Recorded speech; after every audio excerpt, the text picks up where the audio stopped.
फिर एक बार यूपी की राजनीति गरमा गई है क्योंकि 2027 चुनाव की आहट अब साफ सुनाई देने लगी है।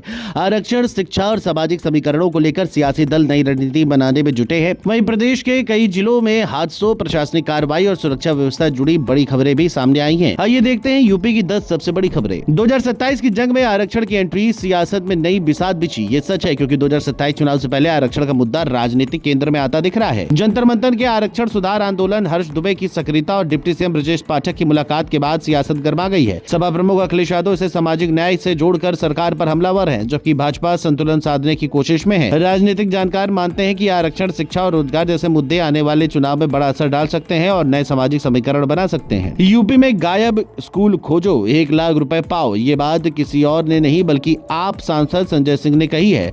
उनका कहना है कि सरकारी रिकॉर्ड में 5 प्राइमरी स्कूल चल रहे हैं, लेकिन जमीन पर न स्कूल की इमारत दिख रही है, न शिक्षक और न ही छात्र। संजय सिंह ने खुली चुनौती देते हुए कहा कि अगर कोई व्यक्ति इन 5 में से एक भी स्कूल खोजकर दिखा दे तो वह अपनी सांसद की सैलरी से 1 लाख रुपए इनाम देंगे। इस दावे के बाद शिक्षा व्यवस्था पर नए सवाल खड़े हो गए हैं। अयोध्या में आयोजित मछली भोज को लेकर यूपी की राजनीति गरमा गई है। कांग्रेस प्रदेश अध्यक्ष अजय राय ने कहा कि वो सिर्फ कार्यक्रम में शामिल होने गए थे और मछली भोज निषाद समाज का आयोजन था। उन्होंने सीएम योगी को चुनौती देते हुए कहा कि अगर उनकी मछली खाते हुए तस्वीर दिखा दे तो वह इस्तीफा दे देंगे।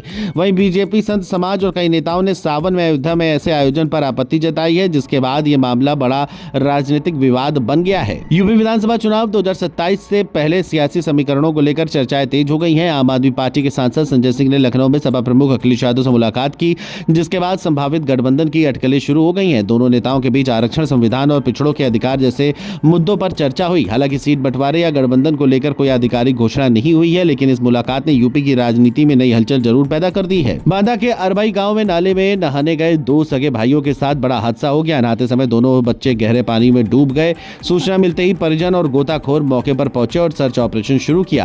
काफी तलाश के बाद एक बच्चे का शव बरामद कर लिया गया, जबकि दूसरे को सुरक्षित निकाल लिया गया।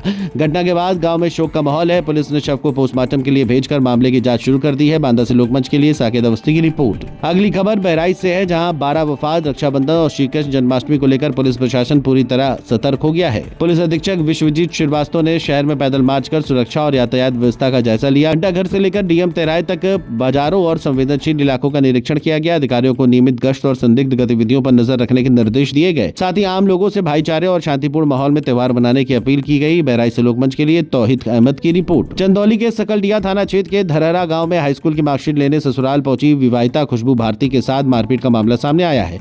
खुशबू का आरोप है कि दहेज को लेकर ससुराल वाले पहले से प्रताड़ित करते थे और इसी वजह से वह मायके में रह रही थी। आरोप है कि ससुराल पहुंचने पर उसके साथ साथ भाई और बहन को भी पीटा गया। तीनों घायल जिला अस्पताल में भर्ती हैं। हालांकि थाना प्रभारी ने ऐसी किसी घटना की जानकारी होने से इनकार किया है। चंदौली से लोकमंच के लिए सुजीत कुमार की रिपोर्ट। अमरोहा से खबर है, जहां गजरौला में एक हादसे ने पूरे परिवार को गम में डुबो दिया। मोहल्ला सुल्तान नगर में खेलते खेलते 2 साल का मासूम मोहम्मद शहजान खुले पानी के टैंक में गिर गया।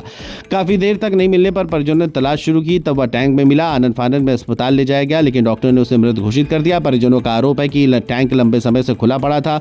घटना के बाद इलाके में शोक और आक्रोश का माहौल है। अमरोहा से लोकमंच के लिए इकबाल अंसारी की रिपोर्ट। उन्नाव के पूर्वा कोतवाली क्षेत्र के चक जमालपुर गांव में घरेलू विवाद ने बड़ा रूप ले लिया। शराब के नशे में एक व्यक्ति अपनी पत्नी और बच्चों के साथ मारपीट कर रहा था।